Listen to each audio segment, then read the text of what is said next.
On commence là avec le moulin à malt. Donc on a toutes nos céréales bio avec différents degrés de torréfaction. Qu'on vide ici, on peut gérer le moulin et les rouleaux du coup pour la précision plus ou moins fin pour la mouture.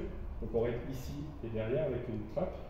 Une fois que c'est rempli, on fait à peu près 230 kg de céréales qu'on va verser dans notre grosse cuve de brassage.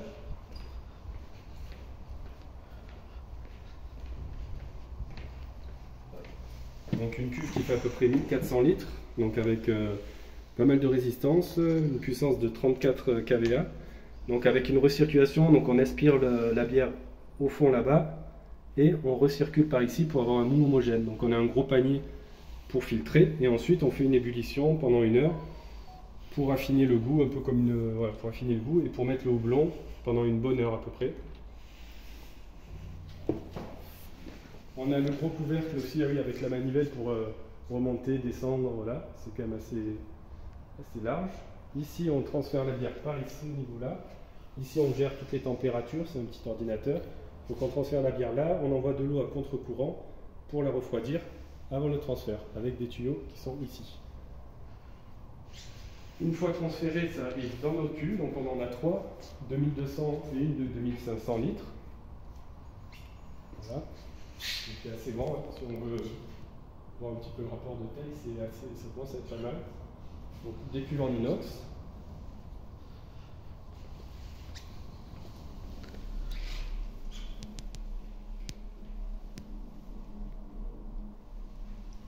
Voilà.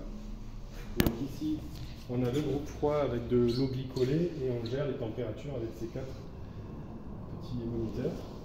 Et donc qui permet de gérer la température idéalement à 20 degrés pendant 2 semaines et après une garde à froid pour affiner la bière. Là on a une petite bière en test sur 20 litres, avant de passer sur 1000 litres on teste toujours sur un petit format pour affiner et améliorer la bière. Et ensuite là on a la cuve de resucrage puisque nous on fait le gaz naturellement. Donc ça se fait naturellement dans la bouteille avec du resucrage et les levures transforment le sucre en alcool et en CO2. Donc voilà, et là on a une petite pale pour mélanger. Et là on a le petit mesureur qui permet de savoir où est-ce qu'on en est à 1000-1100 litres pour savoir à peu près combien de bière on a avant embouteillage. Voilà, ensuite on transfère ici.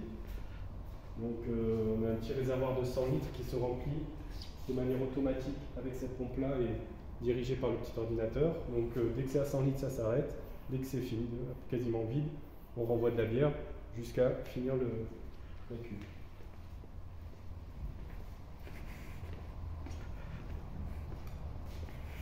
Et donc là, on a la partie embouteillage et étiquetage. Donc là, l'ordinateur, ça tourne. Une fois que c'est passé ici, on calcule le temps, en gros 2-3 secondes, on calcule pour que le vérin pousse la bouteille contre le rouleau. Et normalement, on a une étiquette. Ça étiquette. On arrive ici. Le détecteur dit OK, il y a une bouteille. Ça tourne, hop. Et dès qu'on est rempli jusqu'ici, là, à ce niveau-là, et que le petit levier se lève, le petit moulin se met en place. Hop. Et là, ça commence à tourner automatiquement. Et donc là, voilà, ça arrive ici. Hop, ça remplit. On gère la vitesse ici. Petite précision. On gère la vitesse ici, la hauteur. Et voilà, tout est réglage en auto, manuel. Une fois que c'est rempli, hop, ça tombe ici. Ça roule ici. Et nous avons du coup la bouteille qui se capsule à ce niveau-là, avec notre stock de capsules qui descend avec un petit rouleau aimanté. Hop, ça descend, ça capsule automatiquement. Et là, on récupère la bouteille pleine, étiquetée et capsulée. Et on met en carton. Et enfin, on a le petit coin dégustation de la brasserie. Dégustation, boutique, voilà, avec tout ce qu'il faut, les différents formats, 2 litres, 75. Donc voilà, nos belles bouteilles de 2 litres. Et voilà, et là, vous avez le processus de brassage pour les curieux.